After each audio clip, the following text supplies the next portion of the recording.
Ron here from the Zino Nation channel and Ron Brown's YouTube tech drone and camera channel. And today we have the little Hubsan Zino 2 out here at my usual secret flying location here in virus-free Margate City, New Jersey, and we're going to test out the panoramic photo modes. I know I think the Zino 1 had a panoramic mode where it just shot video and went all the way around like this, but this is actually a true panoramic photo mode, much like the DJI drones have had for a couple years. So we're going to go up, take a couple panoramics now. Unlike the DJI Go 4 app, which stitches the panoramics together for you in the app and delivers a fully blown panoramic photo when you download it to the memory card to your computer. This you have to stitch it yourself. So I will be stitching these later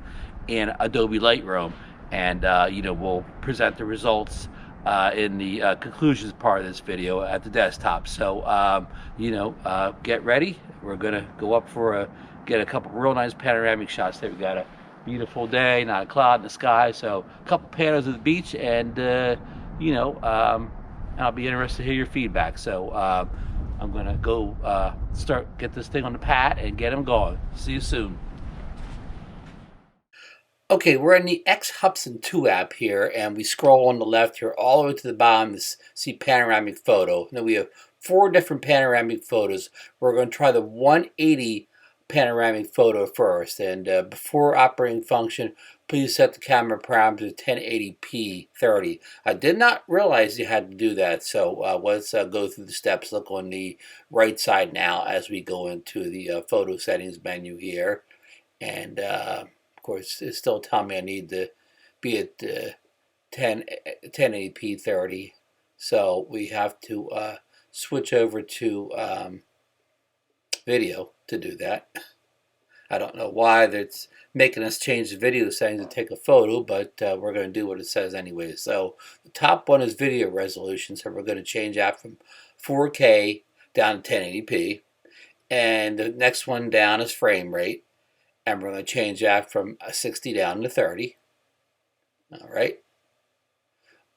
So now we have the 1080p and the 30 frames per second that the app asks for.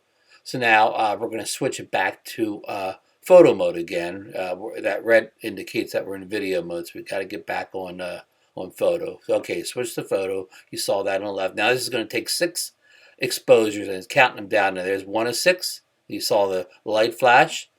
Okay, now we're going to take 2 of 6, and the light flashed again to indicate that it's taking the pictures here. 3 of 6. Okay, there's 4 of 6 coming.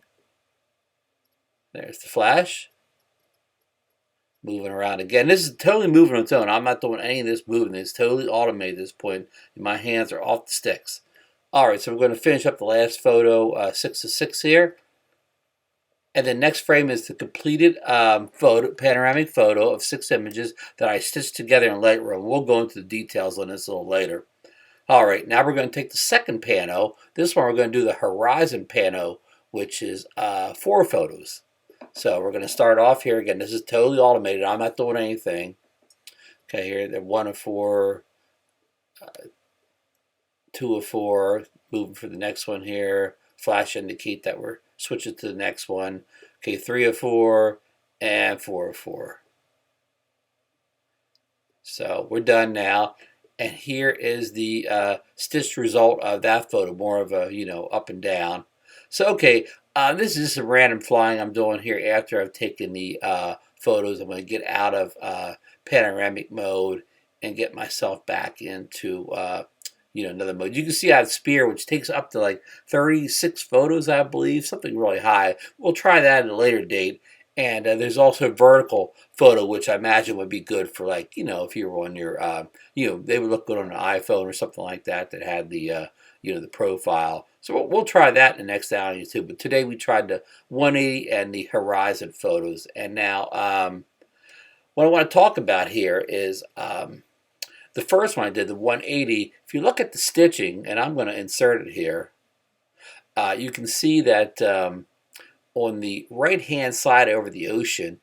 I'm guessing the gimbal moved, or some kind of wobble that you see an uneven horizon on the water. On top of the water, you can see like a kind of a crooked line. And I'm sure if you were an advanced panoramic expert, you could maybe fix that in post. But I really don't play around with panoramic pano photos. I'm gonna mess up panoramic, so I'm gonna say panos for the rest of the night. Pano photos. So I really don't know how to fix that, because again, I don't have a lot of experience in manual panos. I usually just do the automated type panos where you don't have to do anything much yourself. So I don't know how to fix that stitching issue, but I imagine again what caused it was some kind of a vibration on the drone or the gimbal that caused that slight alignment, or it could have just been a some kind of a software issue also. So anyways, yeah, like I said, I added them in Lightroom. And then I actually took them over, and I took them over the Luminar and did a little touch up on them too. So these photos were, retouched. Hit a couple of sliders, a couple of presets to make them pop even a little bit more.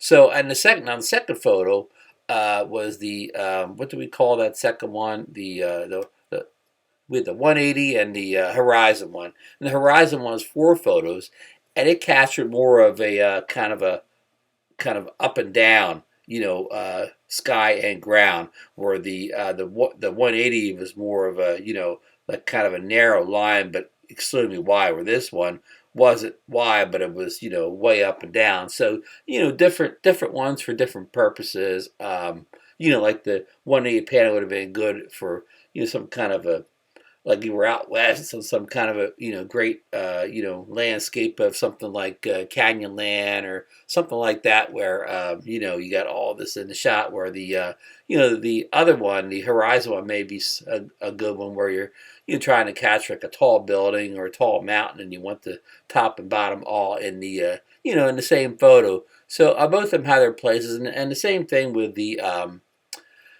the Horizon one too. I also I stitched together in Lightroom, and then from there I took it over to Luminar, and applied a couple of presets to it and punched up a little bit to make it look a little bit better. But it still looked pretty good out of the